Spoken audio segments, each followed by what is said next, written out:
शाळकरी महाविद्यालयीन मुला-मुलींना अंमली पदार्थाची विक्री करणाऱ्या वयोवृद्ध महिलेला टिळकनगर पोलिसांनी सापळा लावून अटक केली। एक वयोवृद्ध महिला ब्राऊन शुगर नामक अंमली पदार्थ विकत असल्याची माहिती पोलिसांना मिळाली होती। दरम्यान तिला रंगेहात पकडण्यासाठी पोलिसांनी जवळपास 1 महिना पाळत ठेवून तिला बेड्या ठोकल्या। तिच्याकडून 5.5 लाखांचे ब्राऊन शुगर जप्त केले आहे। सलमा बेगम नूर मोहम्मद शेख वय वर्ष 62 राहणार कचोरेगाव हनुमाननगर पत्री पूल कल्याण पश्चिम असे अटक आरोपी महिलेचे नाव आहे। याआधीही तिला अंमली पदार्थ बाळगल्याप्रकरणी अटक होऊन तिची रवानगी कारागृहात करण्यात आली होती, परंतु कारागृहाबाहेर येताच तिने पुन्हा एकदा अंमली पदार्थ विक्रीचा धंदा सुरू केला। ती शाळकरी आणि महाविद्यालयीन मुलामुलींना पुन्हा एकदा अंमली पदार्थ विकते अशी माहिती टिळकनगर पोलीस ठाण्याचे वरिष्ठ पोलीस निरीक्षक विजय कुमार कदम यांना मिळाली।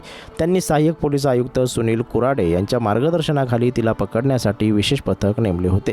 साध्या वेशात शाळेच्या छतावर महिनाभर ठेवली पाळत सलमा बेगम ही शाळकरी आणि महाविद्यालयीन मुलामुलींना ब्राऊन शुगर पुरवत असल्याच्या मिळालेल्या माहितीनुसार पोलिसांनी तिला रंगेहात पकडण्यासाठी एका शाळेच्या दुमजली इमारतीच्या गच्चीवर महिनाभर पाळत ठेवली होती।